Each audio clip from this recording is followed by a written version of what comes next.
Welcome to Consider Yourself Hugged. I am your host, Tammy West, and I posted on social media a few days ago that Friday was a very, very special day for me.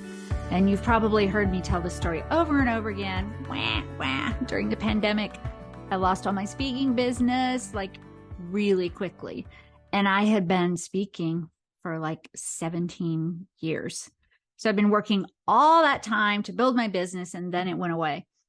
So think about something that has changed for you. It doesn't have to be necessarily through the pandemic.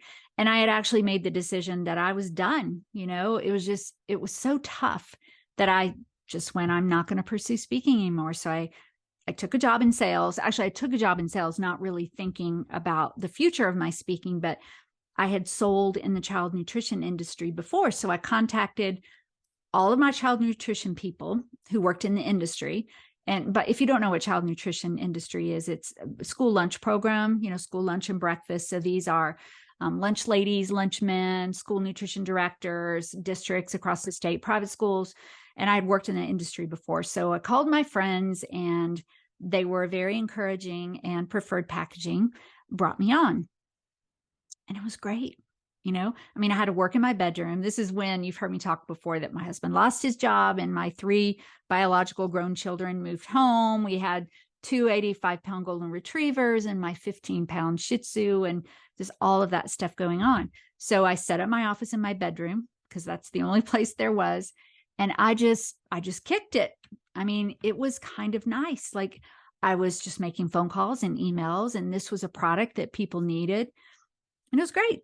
So the world was closed. I wasn't ready to do virtual or, I feel like I'm pretty open to change. What do you think? I don't mind change. I really don't. But I did not want to do virtual. For one thing, it felt like after 17 years, I was going to have to just start all over. And I was tired. I didn't want to start all over. And for another thing, it was like like all speakers, we want an audience. We want to be right there with you to connect with you. So I just didn't want it. So I'm doing my job and the world is closed and the world starts opening, and I'm just tired. So I'm I'm not going to pursue it anymore. I'm just going to do this because really I was enjoying reconnecting with a lot of people I knew in the child nutrition world. Well, then 2022, every single month, the speaking was pursuing me, and especially with the need for mental health speakers. And so it just kept growing and growing and growing and growing. And Preferred was wonderful to say, look, you can still go do your speaking, but it got to where I couldn't do both. And so it was time to leave. So Friday was my last day of being employed in sales. And now it's back to full-time speaking, full-time getting out there and trying to help you and do all these things. So I really just have a short thing that I wanted to share with you today. And the show notes will be very short. I'm just going to put a couple of links in there, maybe a few words. But I was kind of thinking, y'all know I can be a big baby. In fact, I did this. I think I've talked to you about this before, but I just literally finished before I came on to talk to you doing a webinar on mental health first aid.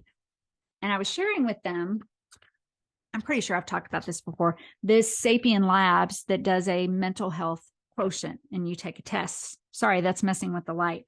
And so you take this test and it gives you the results, and I'll put the link in the show notes. But if you give them your email, which I did, and they haven't bothered me since, and this was back in August, I think, it breaks it down into the 3 elements of your mental health. So I'm not going to go into all that, but the one that was my lowest was, so it goes from -100 up to 200. And I scored 106 in mood and outlook. And this is what it said. It said, this represents your ability to manage your emotions and have an optimistic future. It says your response indicates that your mood and outlook is generally good, but that you may experience some challenges that limit your ability to appreciate life to its fullest. And I was like, that's probably true. I do try. And I think I've said to you before, all we can do, we just try. We try to do better today than we did yesterday. But as I'm nearing my last day time, I'm still not I was feeling pretty overwhelmed when I was doing Preferred and my speaking, and I was helping my husband with his business. And it was just a lot. And so I was just, okay, once I drop one of these responsibilities, do you ever do that? Once I'll feel better. Once I I'll be happier. Once this, blah, blah, blah, everything will be good.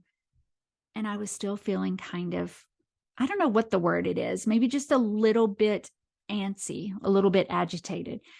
And then I was reminded that even positive change in our life can create a little bit of fear of the unknown. I mean, I'm back to being responsible fully for my own income. And even though this is an exciting thing, I'm still now re-entering its change again.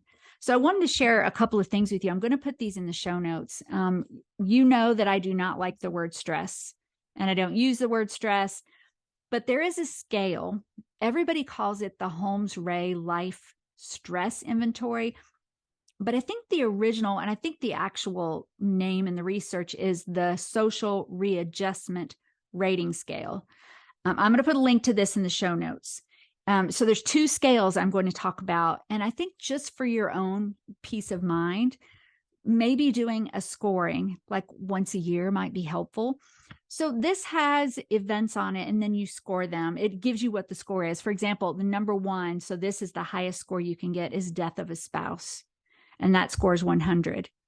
But a major holiday, that scores 12. And then there's a major change or starting or stopping a job and all that. So see, these are positive things. There's a lot of positive things on here, like, let's see, vacation is on there. Beginning or ceasing formal schooling, and outstanding personal achievement is 28. And I think it's important to take this just to look at what's going on in your life. I think you've heard me say before, I don't like to call it stress. I'm just saying these can be some challenges that you have. As I was reading, though, I found another scale, and this one is called the Hassles and Uplifts scale. So what I'm seeing in the research is the Holmes-Rahe scale are events that are not sort of daily or typical in life, like divorce, death of a spouse, vacation, holidays. Those are not things that really happen to you on a daily basis. So it's nice to score yourself to see, which I did. And it's sort of like, well, I am feeling a little bit anxious about a few things. It's not awful, but I do have change again. And even though I don't mind change, it's still change. I have to readjust, the social readjustment scale. The hassles and uplifts. And so I'm going to read you, and I'll put a link for that too. It says hassles are irritants, things that annoy or bother you. They can make you upset or angry. Uplifts are events that make you feel good. They can make you feel joyful, glad, or satisfied. Some hassles and uplifts occur on a fairly regular basis, and others are relatively rare. Some have a slight effect, some have a strong effect. So this scale is designed to help you assess your daily life. And sorry, I closed it before okay. So for example, number one on here is your children or children. And I thought that was kind of funny, a daily thing. And what it asks you to do is on the left-hand side is to score 0 to 3 if it's a hassle on the left. So it'd be, let's say children, hassle, 0 would be not, 1 somewhat, 2 quite a bit, 3 a great deal. And then on the right side, you do the same scale for whether it uplifts you. Okay. And then I'll put the scoring link in there. Let's see, fellow workers, your workload, your smoking, exercise, medical care, yard work. See what I mean? So this is very different from the Holmes-Rahe scale because Holmes-Rahe is bigger life events. Hassles and uplifts are more daily type events, things that can just frustrate you or uplift you. And it's the combination between those two that gives you the score. So I'm not saying that a score is the end all be all. It's just something that can help you sort of put things in perspective. For me, just looking and just giving myself a little bit of a break, that I do not need to be a big whiny baby about this whole thing, that I said that I needed a break from some of my responsibilities. And now I have a break from some of my responsibilities, and I need to be grateful for that. But I also need to realize that it is change again. And it might take me a little bit of time to fall into a routine. That's what I have for you today. I thank you again for joining. I am intending, I've been promising this for a long time, but my son Michael will be home for the Christmas holidays. He's the one who struggles with anxiety, and we are going to record when he's home in just a few weeks. So look forward to that. I'll probably do a couple of holiday episodes. As I always ask you, invite people, share, download, rate, all of those things to help grow our group. If you're a woman, be sure to join our Facebook group, A Place for Women. And I think that is all I have today. Until next time, consider yourself hugged.